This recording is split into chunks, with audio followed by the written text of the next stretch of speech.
मैंने यहाँ बाहरी प्रोडक्ट पेश करने की कोशिश की है जो एक ऑपरेटर है, लेकिन यह बाहरी प्रोडक्ट यदि आप देखें, यह उसी सेट का बाहरी प्रोडक्ट है। प्रोजेक्शन ऑपरेटर की प्रॉपर्टी क्या है, मैं इसके बारे में आपसे पूछती हूँ। प्रोजेक्शन ऑपरेटर की संपत्ति क्या है? यदि आप इसे 2 बार करते हैं, वही होगा। आप जितनी बार भी करेंगे वैसा ही होने वाला है। क्या हम इसे यहाँ वेरीफाई कर सकते हैं? आइए हम पी एक्स स्क्वायर ले। क्या पी एक्स स्क्वायर्ड है? पी एक्स स्क्वायर्ड पी एक फाई एक है।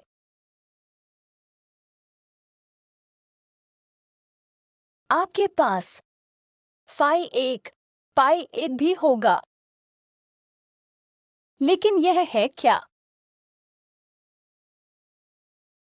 हमने एक ऑर्थोनॉर्मल बेसिस लिया है जो कि 1 है। तो यह वही है।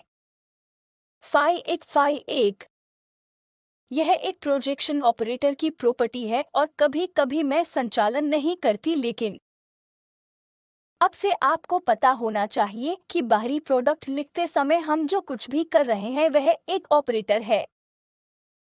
तो यह प्रोजेक्शन ऑपरेटर की प्रॉपर्टी है। इसके आइगन वैल्यूज क्या हैं? अब आप डायमेंशनल वेक्टर स्पेस में दे सकते हैं। इसमें आप फिर से लिख सकते हैं 2x2 मैट्रिक्स राइट। तो चलिए लिखते हैं कि फाई 1 को 1 0 और पाई 2 को 1 0 लिया जाता है। फाई 1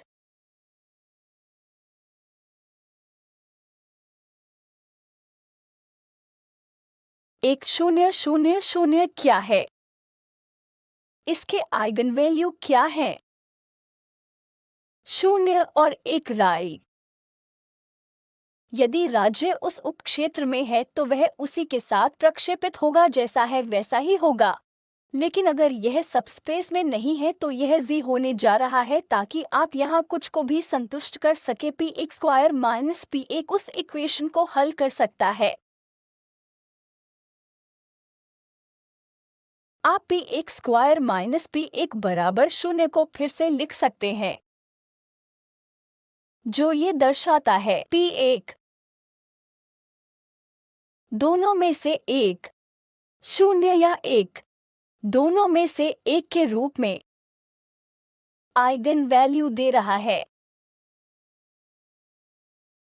तो इस कंडीशन में जब मैं लिखती हूँ यह 2 का प्रोडक्ट है, ऑपरेटरों यह शर्त यह है या तो मुझे बताएगा कि पी एक 0 है या पी एक बराबर है, जो मैं कहने की कोशिश कर रही हूँ, और इसे इन बाधाओं के साथ पी एक स्क्वायर बराबर पी एक को भी सरल करना चाहिए। यही एकमात्र संभावना है, ठीक है। तो यह इस प्रोजेक्शन ऑपरेटर का सदाचार है जहाँ यह बाहरी प्रोडक्ट फाई एक 0 0 0 है, तो दूसरा प्रोडक्ट फाई 2 0 0 0 1 होगा। तो फाई 2 क्या है? फाई 2 प्रोजेक्शन ऑपरेटर नहीं है, लेकिन यह अभी भी 2/2 मैट्रिक्स है। 2/2 मैट्रिक्स क्या है? कोई मेरी मदद कर सकता है? यह एक 0 है जो ए कॉलम गुना 0 1 है।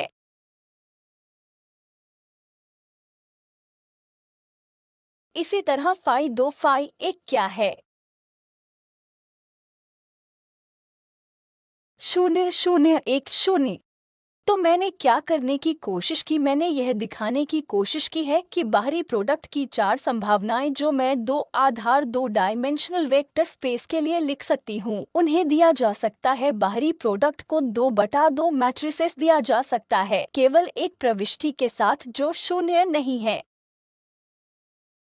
तो यह एक दो एलिमेंट की तरह प्रतीत होता है जो शून्य नहीं है। यह दो एक तत्व की तरह प्रतीत होता है जो शून्य नहीं है और पहले वाले डायगोनल एलिमेंट के जिनमें से एक गैर शून्य सही था।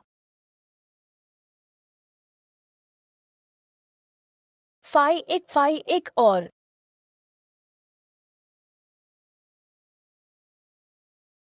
फाई एक शून्य शून्य शून्य है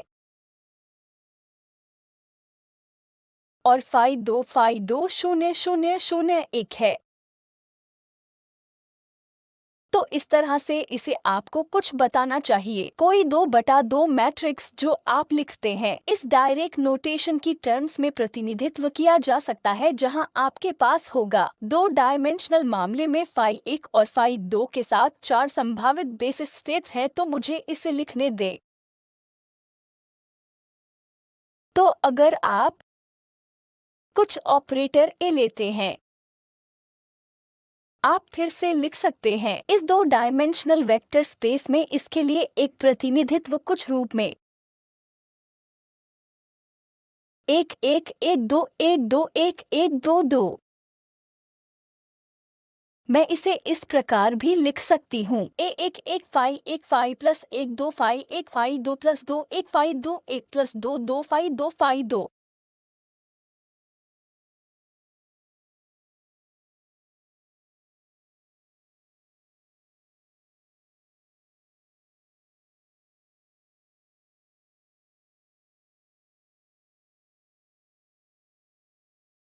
ये भी सही है। इसे संक्षेप में इस प्रकार लिखें समेशन ओवर आई जे जो 1 से 2 तक है ए आई जे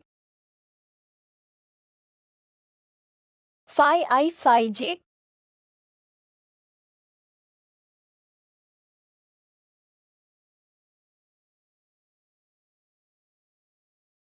तो जैसे एक अवस्था साई लिखा आई फाई आई पर समेशन के रूप में मैं कोई भी ऑपरेटर को लिख सकती हूँ। यह operator position operator, momentum operator, angular momentum operator हो सकता है। सब संभव ऑपरेटर से मेरा मतलब है जो कुछ भी आप में देखते हैं देखने योग्य। इसलिए उन्हें क्वांटम मैकेनिक्स में एक ऑपरेटर दिया जा सकता है और उन्हें परिभाषित किया जा सकता है फाई आई या स्टेट्स के लिए बेसिस की तरह। बाहरी प्रोडक्ट ऑपरेटर के लिए बेसिस होगा। n डायमेंशनल वेक्टर स्पेस में कितने होंगे? n squared basis.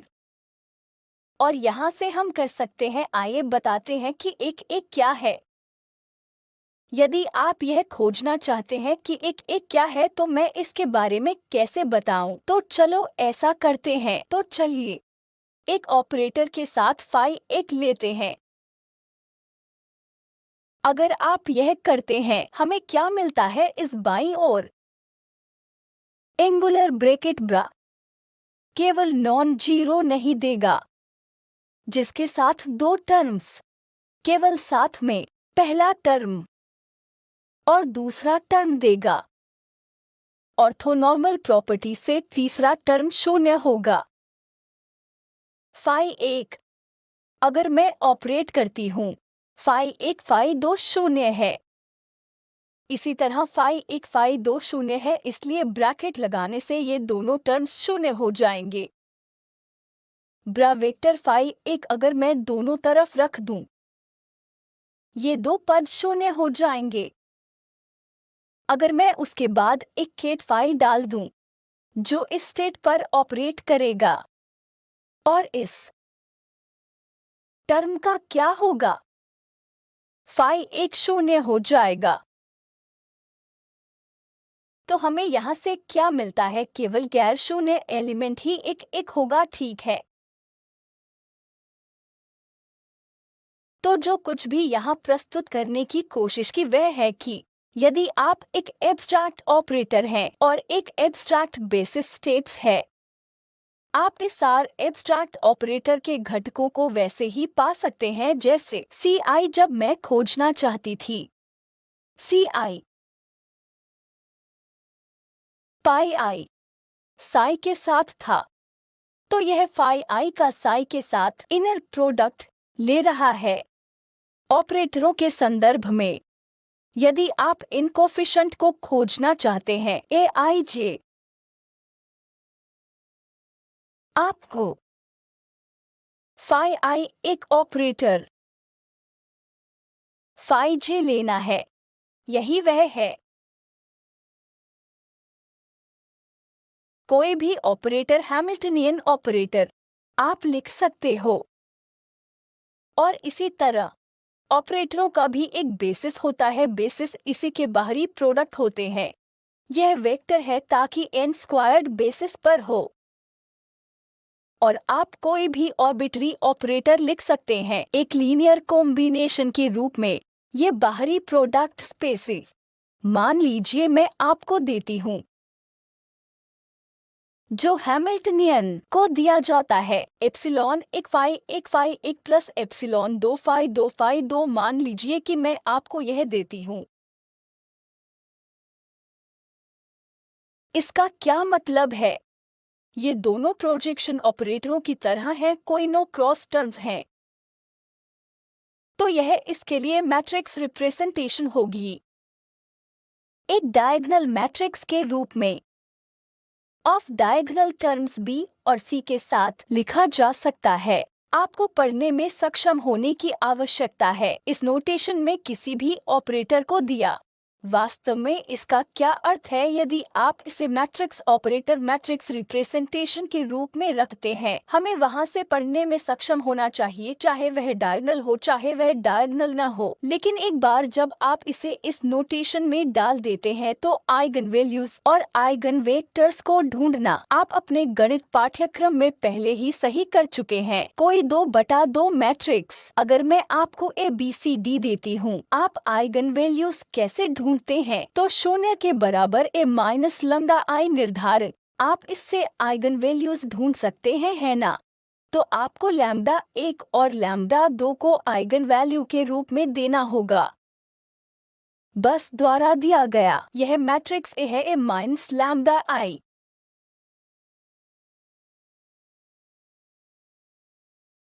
उसका निर्धारक जो 0 होना चाहिए। तो आप इसे हल करते हैं और आप पाते हैं कि 2 आइगन वैल्यूज क्या है।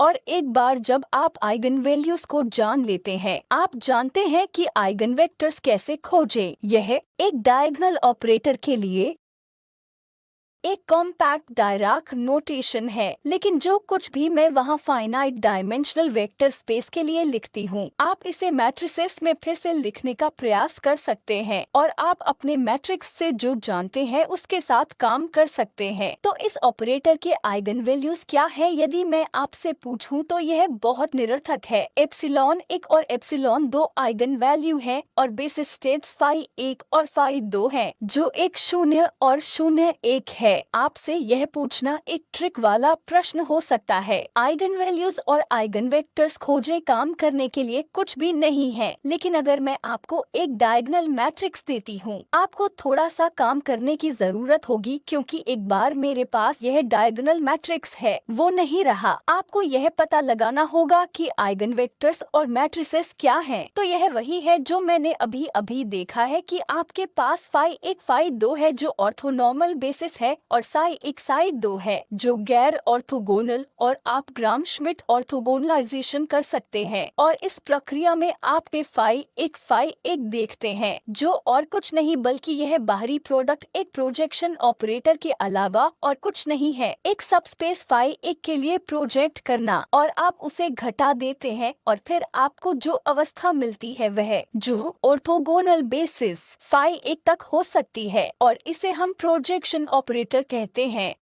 और 2 डायमेंशनलों में हम 2 प्रोजेक्शन ऑपरेटर लिख सकते हैं जिसका योग एक आइडेंटिटी ऑपरेटर है। तो एक n डायमेंशनल वेक्टर स्पेस के लिए आप उनमें से प्रोजेक्शन ऑपरेटर n लिख सकते हैं और उन प्रोजेक्शन ऑपरेटरों का योग 1 हो जाएगा। अगर यह नहीं है तो इसका क्या मतलब है? मान लीजिए आपने पूरी जगह विस्तार नहीं किया है और आपको बेसिस स्टेट्स का पूरा सेट नहीं मिला है। मान लीजिए आप XYZ में हैं और मैं आपको केवल P1 और P2 देती हूँ और मैं कहती हूँ कि केवल फाई 1 और फाई 2 है, और अगर यह 1 के बराबर नहीं है, यह पूरे स्थान में नहीं फैला है, आपके पास एक और होना चाहिए, तो यह एक पूर्ण आधार सेट नहीं है। आपको 3 डायमेंशनल R3 के लिए देना होगा, मुझे आपको I कैप J कैप और K कैप देना होगा। अगर मैं आपको सिर्फ I कैप J कैप देती हूँ, यह पूर्ण नहीं है। आप सभी सहमत हैं? तो यह कंडीशन जो हम लिखते हैं, यह कंडीशन है कि किसी दिए गए आधार के सभी प्रोजेक्शन ऑपरेटरों के लिए योग निर्धारित है। आइडेंटिटी होना। पूर्णता की कंडीशन क्या है? यह है पूर्णता की कंडीशन, और हमें इसकी आवश्यकता है, जिसके बिना हम काम नहीं कर सकते। हम वादा नहीं कर सकते। एक बेसिस सेट, अगर मैं कहूँ कि यह बेसिस सेट है, इसे यह मानदंड संतुष्ट करना होगा। तो अगर मैं ऑर्थोनॉर्मल बेसिस सेट कहूँ तो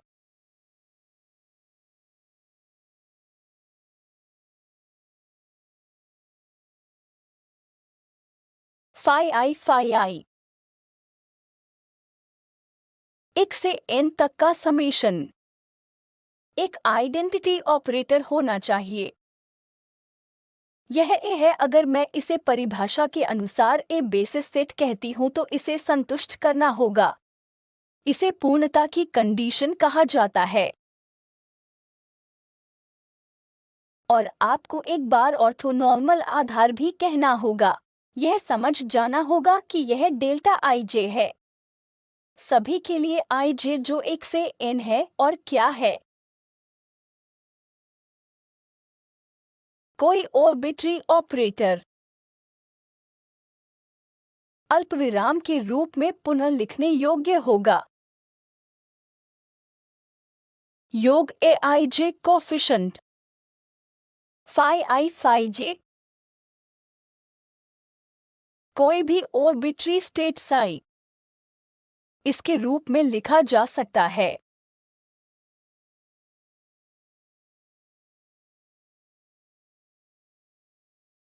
यह सावधानी के आधार पर सेट करता है स्पैन और पूर्णता की कंडीशन, और इस मानदंड को शामिल करता है। क्या यह स्पष्ट है? 2x2 में डायरेक्ट नोटेशन और आपके परिचित मैट्रिसेस के बीच खेलना। 2 डायमेंशनल वेक्टर स्पेस और 2x2 मैट्रिक्स हैं। यदि आप इसके बारे में स्पष्ट हैं तो आप कोई भी 3x3 n×n कर सकते हैं। ऑपरेटरों के फंक्शंस का क्या होता है? मान लीजिए मैं IJ फाई J पर समेशन के रूप में ए ऑपरेटर लिखती हूँ।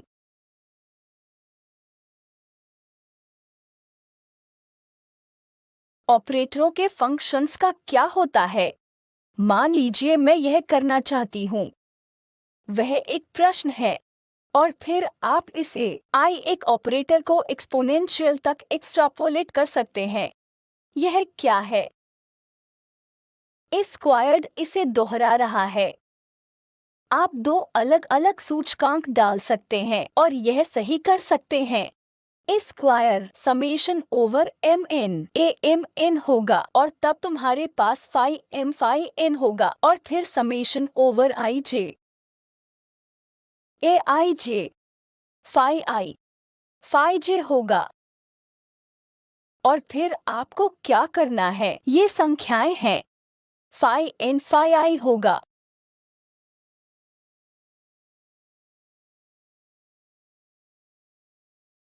MNIJ पर समेशन, इसे बाहर निकालो। समेशन सभी स्कॉलर्स को बाहर निकालो।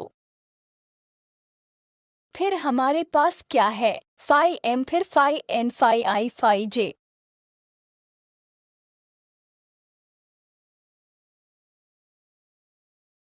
यह क्या है? यह डेल्टा NI है। तो आपके पास summation over MNIJ delta NI MN, क्षमा करें, MN AIJ फिर फाई J होगा। तो जहाँ भी m है वहाँ मैं इसे i से बदल सकती हूँ और i का एक समेशन चला गया है।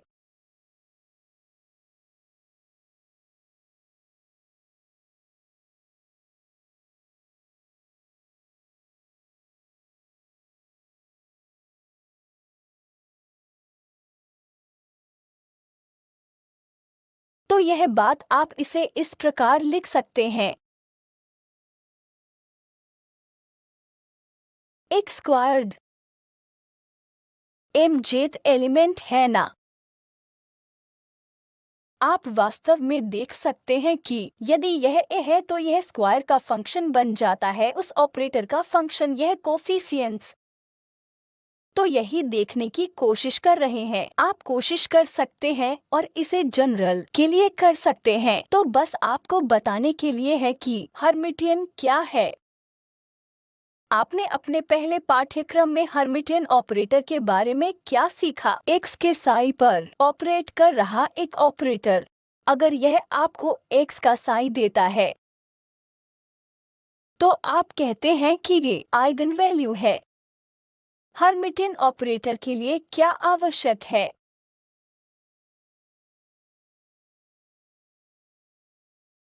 यह एक आइगन वैल्यू समीकरण है। ए आइगन वैल्यू है। यदि आप इसे बी को कॉल करना चाहते हैं ए कैपिटल ए ऑपरेटर होने के लिए गे हर्मिटियन ऑपरेटर तो रियल होना चाहिए। जब आप डी बटा डी एक्स ऑपरेटर की एक्सपेक्टेशन वैल्यू करते हैं क्या होता है? आप इसे इमेजिनरी दिखा सकते हैं। क्या आपने यह कोशिश की है? एक बॉक्स में अपने पार्टिकल में कृपया यह करें। एक बॉक्स में पार्टिकल ले, पार्टिकल को पहली एक्साइटेड स्टेट या ग्राउंड स्टेट या किसी भी स्टेट में लेते हैं। ज्ञात कीजिए कि डी बटा डी एक्स की एक्सपेक्टेशन वैल्यू क्या है। इसलिए डी बटा डी एक्स ए नहीं है। यह मुझे एक्सपेक्टेशन वैल्यू दे रहा है जो इमेजिनरी है, जो एक देखने योग्य मात्रा नहीं है। इसलिए हम ऐसा करते हैं आई डी बटा डी एक्स। क्योंकि डायमेंशनल चीजों के साथ आपके पास एक नेगेटिव चिन्ह के साथ ए एच क्रॉस भी है, यह रियल होगा। मुझे यकीन है कि आपने इसे असाइनमेंट की समस्याओं में से एक में किया होगा। डेल बाय डेल एक्स का एक्सपेक्टेशन वैल्यू रियल है। क्या आपने इसे किया है या नहीं? यदि आपने नहीं किया है तो कृपया इसे करें, यह मुश्किल नहीं है। कृपया कोशिश करें और साबित करें। साबित करें कि एक बॉक्स में एक पार्टिकल के लिए डेल एक्स ऑपरेटर द्वारा डेल का एक्सपेक्टेशन वैल्यू यह इमेजिनरी है, जबकि minus i h cross del by del x real होने जा रहा है। तो सब अगर आप एक अवलोकन योग्य कॉल करना चाहते हैं एक्सपेक्टेशन वैल्यू ऑपरेटर को रियल होना चाहिए तो d by d x operator expectation value real नहीं है, यह इमेजिनरी है। तो आपके लिए momentum operator minus i h cross del by del x है, क्योंकि वह एक्सपेक्टेशन वैल्यू रियल होगी। यह कुछ ऐसा है जो यदि आप जानते हैं तब हम इस पर जा सकते हैं। मैं इसे बुधवार को आपके अवकाश से वापस आने के बाद और फिर हार्मिटिसिटी कंडीशन के बाद करूंगी। मुझे यहीं रुकने दो।